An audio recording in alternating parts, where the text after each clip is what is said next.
हम इस बार फिर से प्रस्तुत हैं आपके सामने भारत की गौरव गाथा की एक पहली अनुपम कहानी के साथ।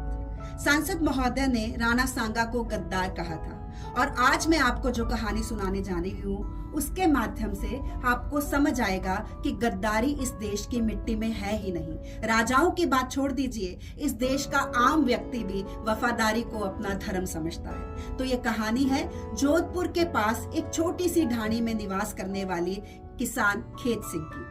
उन दिनों अकाल पड़ा हुआ था और खेत सिंह के खेतों में इतना अनाज नहीं हो रहा था कि वो अपनी बूढ़ी माँ और नवविवाहिता पत्नी का ख्याल रख सके। इसलिए उसने एक काम शुरू किया। वो जंगल में जाता, लकड़ियां बीनता और बाजार में आके उसे बेचता और उससे जो पैसे आते उससे अपना गुजारा करता।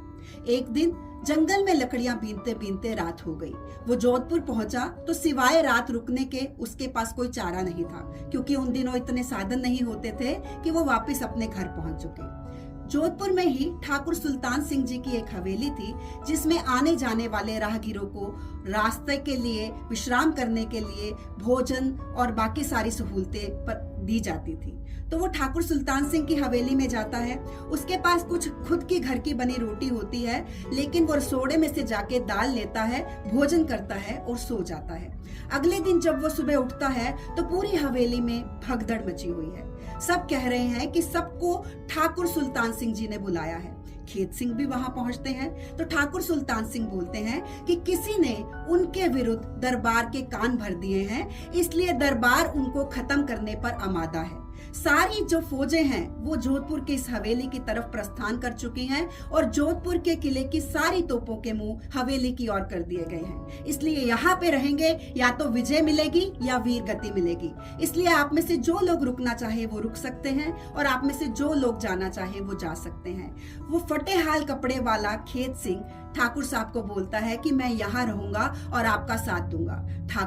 ठाकुर सुल्तान सिंह जी खेत सिंह से उनका परिचय पूछते हैं। वो बताते हैं कि उनके घर में उनकी एक बूढ़ी माँ है और नवविवाहिता पत्नी है। ठाकुर सुल्तान सिंह कहते हैं कि तुम जाओ, अपनी बीवी का, अपनी माँ का ख्याल रखो, यहाँ पर रहोगे तो मारे जाओगे। तो ठाकुर सुल्तान सिंह को खेत सिंह जो शब्द कहता है वो बताता है हमारी भारतीय संस्कृति की महानता।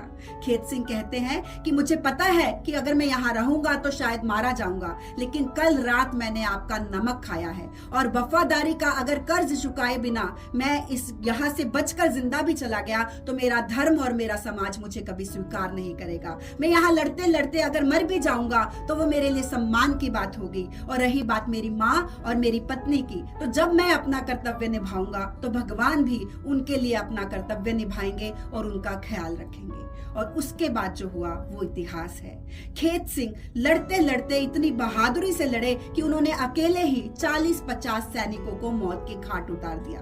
फिर जब एक उनका दाहिना हाथ कट गया तो वो बाइने हाथ से लड़ते रहे। फिर जब उनके सिर में गोली लगी उसके बाद वो वहां पे शहीद हो जाते हैं। उनकी वीरता से दुश्मन भी इतने प्रभावित होते हैं कि वहीं पर उनके लिए देवली का निर्माण किया जाता है। आज भी जोधपुर का जनमानस खेत सिंह की देवली को प्रणाम करने के बाद भी आगे जाता है। ये कहानी है वफादारी की, क्योंकि हम जानते हैं कर्तव्य निष्ठता क्या होती है, हम जानते हैं स्वामी भक्ति क्या होती है, हम जानते हैं देश के प्रति वफादारी क्या होती है। अब आप खुद विचार कीजिए कि जहां पर आम व्यक्ति भी वफादारी से इतना भरा हो, जो नमक की अपना कीमत चुकाना जानता हो, क्या उस देश में गद्दारी हो सकती है? जय हिंद, जय भारत, जय राजस्थान।